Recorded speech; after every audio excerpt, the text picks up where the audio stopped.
Hi welcome to Sruju channel. ಆಸೆ ಧಾರಾವಾಹಿ ಇವತ್ತಿನ ಸಂಚಿಕೆ ಹೇಗಿದೆ ನೋಡ್ಕೊಂಡು ಬರೋಣ ಬನ್ನಿ.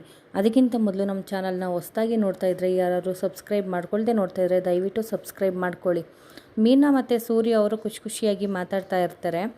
ಮೀನಾ ಅವರು ನಾನೊಂದು ಸತ್ಯ ಹೇಳಬೇಕು ಅಂತ ಹೇಳ್ತಾರೆ. ಏನು ಸತ್ಯ ಮೀನಾ ಅಂತ ಕೇಳ್ತಾರೆ. ಶ್ರುತಿ ರೆಸ್ಟೋರೆಂಟ್ಗೆ ಹೂ ಕೊಡೋದಕ್ಕೆ ಅಂತ ಹೋಗಿದೆ, ರೋಹಿಣಿನೂ ಅಲ್ಲಿಗೆ ಬಂದಿದ್ರು ಅಂತ ಹೇಳ್ತಾರೆ. ಏನಂದ್ಲು ಅವಳು ಅಂತ ಸೂರ್ಯ ಅವರು ಕೇಳಿದಾಗ, ನೀವೇನಾದ್ರೂ ನನ್ನ ಗಂಡನ ಜೊತೆ ಇರೋದಕ್ಕೆ ಬಿಡಲಿಲ್ಲ ಅಂದರೆ, ನೀವೇನಾದ್ರು ಹೆಲ್ಪ್ ಮಾಡಲಿಲ್ಲ ಅಂತಂದರೆ ನಿಮ್ಮ ಬದುಕು ನಾನು ಬೀದಿಗೆ ತಳ್ತೀನಿ, ಹಾಗೆ ಹೀಗೆ ಅಂತ ಕೂಗಾಡಿದ್ರು ಅಂತ ಹೇಳ್ತಾರೆ. ಈ ಸೂರ್ಯ ಇರೋ ಗಂಟ ಈ ಮನೆಗೆ ಏನೂ ಮಾಡೋಕ್ಕಾಗಲ್ಲ ಅನ್ನೋದು ಅವಳಿಗೂ ಗೊತ್ತು. ನಾನು ಇರೋ ಗಂಟ ನಿಮ್ಮನ್ನು ಯಾರು ಏನು ಟಚ್ ಮಾಡೋಕ್ಕಾಗಲ್ಲ, ತಲೆ ಕೆಡಿಸ್ಕೊಬೇಡ, ಬಾ ಮೀನ ಮಲ್ಕು ಅಂತ ಹೇಳ್ತಾರೆ ಸೂರ್ಯ ಅವರು. ಬೆಳಗಾಗಿರುತ್ತೆ. ತಾರಾ ಅವರಪ್ಪ ಯೋಗ ಮಾಡ್ತಾ ಇರ್ತಾರೆ. ತಾರಾ ಅವರು ಕೋಲ್ ಹಿಡ್ಕೊಂಡು ಕೂತಿರ್ತಾರೆ.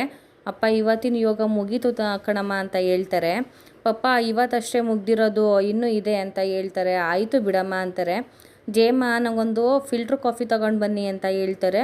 ಏನೋ ಫಿಲ್ಟ್ರ್ ಕಾಫಿನಾ? ಅದೆಲ್ಲ ಇಲ್ಲ, ಫಿಲ್ಟ್ರ್ ಕಾಫಿ ಏನೂ ಇಲ್ಲ, ಬ್ಲ್ಯಾಕ್ ಟೀ ತೊಗೊಂಡು ಬನ್ನಿ ಜೇಮ್ಮ ಅಂತ ಹೇಳ್ತಾರೆ. ಅಲ್ಲ ಕಣಮ್ಮ, ನನಗೊಂದು ಫಿಲ್ಟ್ರ್ ಕಾಫಿ ಕುಡಿಯೋಕ್ಕೂ ಆಗಲ್ವಮ್ಮ, ಒಂದೇ ಒಂಚೂರು ಕುಡ್ಕೋತೀನಿ ಕಣೋ ಅಂತಾರೆ. ಆಗಲ್ಲ ಅಂದರೆ ಆಗಲ್ಲ ಪಪ್ಪ ಅಂತ ಹೇಳ್ತಾರೆ. ಏನಾದರೂ ಅಲ್ಲಿ ನಾನು ಇವತ್ತು ಫಿಲ್ಟ್ರ್ ಕಾಫಿ ಕುಡಿಲೇಬೇಕು ಅಂತ ಅವರು ಹೇಳಿದಾಗ ತಾರಾ ಅವರು ಕೋಲ್ ತೊಗೊಂಡು ಕೈಗೆ ಪಟ ಅಂತ ಹೊಡ್ಕೊತಾ ಇರ್ತಾರೆ. ಬೇಡ ಕಣೋ, ಹಿಂಗೆಲ್ಲ ಹೊಡ್ಕೋಬೇಡ, ನನಗೆ ನೋವಾಗುತ್ತೆ ಅಂದಾಗ, ನಿಮ್ಗೇನಾರು ಆರೋಗ್ಯ ಕೆಟ್ಟರೆ ನನಗೂ ನೋವಾಗುತ್ತೆ ಪಪ್ಪ ಅಂತ ತಾರಾ ಅವ್ರು ಹೇಳ್ತಾರೆ. ತಾರಾ ಅವರು ಸರಿ ಪಪ್ಪ, ನೀವು ಈಗ ಕಾಫಿ ಕುಡಿತಾ ಇರಿ, ನಾನು ಹೋಗಿ ದೇವರಿಗೆ ನಮಸ್ಕಾರ ಆಗಿ ಬರ್ತೀನಿ ಅಂತ ಹೇಳ್ತಾರೆ. ಜಯಮ್ಮ ಅವರು, ಅಲ್ಲ ಕಣಮ್ಮ, ಸತ್ಯನಾರಾಯಣ ಸ್ವಾಮಿ ಪೂಜೆಗೆ ಇಲ್ಲ ಅಂತಾನೆ ಅದರ ದೇವಸ್ಥಾನಕ್ಕೆ ಹೋಗಿ ಅಂದರೆ ಈಗಿನ ಕಾಲದ ಮಕ್ಕಳು ಹೋಗಲ್ಲ, ಆದರೆ ನೀನು ಪ್ರತಿದಿನ ಪೂಜೆ ಮಾಡ್ತೀಯಲ್ಲಪ್ಪ ಅಂತ ಹೇಳ್ತಾರೆ. ಹೌದು ಜಯಮ್ಮ, ಇಂಥ ಪಪ್ಪನ ಕೊಟ್ಟಿರೋ ದೇವರಿಗೆ ನಾನೊಂದು ನಮಸ್ಕಾರ ಹೇಳೋದು ಬೇಡವಾ, ಟ್ಯಾಂಕ್ಸ್ ಹೇಳೋದು ಬೇಡವಾ, ಯಾವಾಗ್ಲೂ ಎಲ್ಲ ಜನ್ಮದಲ್ಲೂ ಈ ಪಪ್ಪನೇ ನನಗೆ ಅಪ್ಪ ಆಗಬೇಕು ಅಂತ ನಾನು ದೇವ್ರ ಹತ್ರ ಕೇಳ್ಕೊತೀನಿ ಅಂತ ಹೇಳ್ತಾರೆ. ಸರಿ ಟೈಮ್ ಆಯಿತು, ನೀವು ಪಪ್ಪ ಕಾಫಿ ಕುಡಿತಾ ಇರಿ, ನಾನು ಪೂಜೆ ಮಾಡಿ ಬರ್ತೀನಿ ಅಂತ ಹೇಳಿ ಹೊರಡ್ತಾರೆ. ತಾರಾ ಅವರಪ್ಪ ದುಃಖ ಪಡ್ತಾ ಇರ್ತಾರೆ. ಜಯಮ್ಮ ಅವರು ಯಾಕಪ್ಪ ಏನಾಯಿತು ಅಂತ ಕೇಳ್ತಾರೆ. ನಿಜವಾಗ್ಲೂ ಅವರಪ್ಪ ಅಂತ ಹೇಳ್ಕೊಂಡು ಎಷ್ಟೆಲ್ಲ ನನ್ನ ಮೇಲೆ ನಂಬಿಕೆ ಇಟ್ಟಿದ್ದಾಳೆ, ಇದೇನಾದ್ರೂ ಗೊತ್ತಾಗ್ಬಿಟ್ರೆ ಅಂತ ಹೇಳ್ತಾರೆ. ಅದಕ್ಕೆ ಜಯಮ್ಮ ಅವರು, ಅಲ್ಲ ಅವಳು ನೀರಲ್ಲಿ ಮುಳುಗಿ ಸಾಯ್ತಿದ್ದವಳನ್ನ ನೀನು ಬದುಕಿಸಿ ಇಷ್ಟು ಪ್ರೀತಿ ಕೊಟ್ಟು ಬೆಳೆಸಿದೀಯಾ, ಆ ಥರ ಏನೂ ಆಗಲ್ಲ ಅಂತ ಹೇಳ್ತಾರೆ. ಆದರೂ ಜಯಮ್ಮ ಅಂತ ಹೇಳೋಷ್ಟರಲ್ಲಿ ಮೀನಾ ಅವ್ರು ಬರ್ತಾರೆ. ಸರ್, ಡೆಕೋರೇಷನ್ಗೆ ಹೇಳಿದ್ರಂತಲ್ಲ ಮಂಜುಗೆ ಅಂತ ಹೇಳ್ತಾರೆ. ಹೌದು ಕಣಮ್ಮ, ನಾನೇ ಹೇಳಿದೆ, ಪರಿಚಯ ಇರೋರಾದರೆ ಚೆನ್ನಾಗಿ ಮಾಡಿಕೊಡ್ತಾರೆ ಅಂತ ಅಷ್ಟೇ ಅಂತ ಹೇಳ್ತಾರೆ. ಅದಕ್ಕಿಂತ ಸರ್ ಖಂಡಿತ ಮಾಡಿಕೊಡ್ತೀನಿ ಅಂತ ಮೀನಾ ಅವ್ರು ಹೇಳ್ತಾರೆ. ಆಗಿದ್ದರೆ ಇಲ್ಲೇ ಓನರ್ ಇದ್ದಾರೆ, ಮಾತಾಡ್ಬಿಡಮ್ಮ ಅಂತ ಹೇಳ್ತಾರೆ. ತಾರಾ ಅಂತ ಕರೀತಾರೆ, ಆದರೆ ಅವರು ಪೂಜೆಲಿ ಕೂತಿರೋದ್ರಿಂದ ಬರೋದಿಲ್ಲ. ಜಯಮ್ಮ, ಪೂಜೆ ಕೂತ್ರೆ ಅವಳೆಲ್ಲಪ್ಪ ಬರ್ತಾಳೆ, ದೇವ್ರ ಪೂಜೆ ಮುಗಿಸ್ಕೊಂಡೆ ಅಲ್ವಾ ಬರೋದು ಅಂತ ಹೇಳ್ತಾರೆ. ಅದು ನಿಜ ಬಿಡಿ ಜಯಮ್ಮ, ದೇವರೇ ಸಾಕು ಹೋಗು ಅಂತನ್ಬೇಕು, ಅಲ್ಲಿವರೆಗೂ ಕೂತಿರ್ತಾಳೆ ಅವಳು ಅಂತ ಹೇಳ್ತಾರೆ. ಮೀನಿಗೆ ಕುತೂಹಲ ಜಾಸ್ತಿ ಆಗುತ್ತೆ, ಯಾರು ಈ ತಾರ ನೋಡಲೇಬೇಕಲ್ಲ ಅಂತ ಕೂತಿರ್ತಾರೆ. ಸರಿ, ಬರೋದು ಲೇಟ್ ಆಗುತ್ತೆ ಅನ್ಸುತ್ತೆ ಸರ್, ನಾನು ಹೋಗಿ ಆಫೀಸ್ ನೋಡಿರ್ತೀನಿ ಅಂತ ಹೇಳ್ತಾರೆ. ಸರಿ ಕಣಮ್ಮ, ಸತ್ಯನಾರಾಯಣ ಸ್ವಾಮಿ ಪೂಜೆ ಮಾಡಬೇಕು, ಅಲ್ಲೆಲ್ಲ ಡೆಕೋರೇಷನ್ ಮಾಡು ಅಂತ ಹೇಳ್ತಾರೆ. ಮಂಜು ಹತ್ರ ಪೇಮೆಂಟ್ ಬಗ್ಗೆ ಮಾತಾಡ್ತೀನಿ ಅಂತ ಹೇಳ್ತಾರೆ. ಸರಿ ಸರ್ ಆಯಿತು ಅಂತ ಹೇಳಿ ಅಲ್ಲಿಂದ ಮೀನಾ ಹೊರಡ್ತಾರೆ. ತಾರಾ ಅವರು, ಏನೋ ಪಾಪ ನೀವು ಮಂಜ ಅಂತ ಹೇಳ್ತಿದ್ರಿ ಅಲ್ವಾ ಅಂತ ಹೇಳ್ತಾರೆ. ಹೌದು ಕಣಮ್ಮ, ಅವ್ರ ಸಿಸ್ಟ್ರು ಬಂದಿದ್ರು ಹೂ ಡೆಕೋರೇಷನ್ ಮಾಡೋದಕ್ಕೆ ಅಂತ ಹೇಳ್ತಾರೆ. ಏನೋ ಅಪ್ಪ, ಮಂಜು ಕಂಡ್ರೆ ನನಗೆ ಒಂಥರ ಅನಿಸುತ್ತೆ ಪಪ್ಪ ಅಂತ ಹೇಳ್ತಾರೆ. ಯಾಕೋ, ಏನಾಯಿತು ಅಂತ ಹೇಳ್ತಾರೆ. ತಾರಾ ಅವರು, ಸರಿ ಪಾಪ, ತುಂಬ ಹೊಟ್ಟೆ ಹಸಿವಾಗ್ತಾ ಇದೆ, ಬನ್ನಿ ತಿಂಡಿ ತಿಂತ ಮಾತಾಡೋಣ ಅಂದ್ಬಿಟ್ಟು ಕರ್ಕೊಂಡು ಹೋಗ್ತಾರೆ. ಮನೋಜ್ ಅವರು ಮಲಗಿರ್ತಾರೆ. ರೋಹಿಣಿ ಅವರು, ಅಲ್ಲ ಮನೋಜ್, ಇನ್ನೂ ಮಲಗಿದ್ದೀರಲ್ಲ, ಇಷ್ಟೊಂದು ಸಾಲ ಹೊತ್ಕೊಂಡು, ಹೇಳಿ ನಿಮ್ಮ ರೆಡ್ ಶರ್ಟ್ ನಾನು ಐರನ್ ಮಾಡ್ಕೊಂಡು ಬಂದಿದ್ದೀನಿ ಅಂತ ಭ್ರಮೇಲಿ ಅವ್ರಿಗೆ ಅನಿಸುತ್ತೆ. ಅವರು ಎದ್ದು ಕೂತ್ಕೊತಾರೆ. ತಾರಾ ಮತ್ತು ಅವ್ರ ಪಪ್ಪ ತಿಂಡಿ ತಿಂತಾ ಇರ್ತಾರೆ. ಏನೋ ಮಂಜುನ ಬಗ್ಗೆ ಹೇಳ್ತಿದ್ದಲ್ಲ, ಏನೋ ಅದು ಅಂತ ಹೇಳ್ತಾರೆ.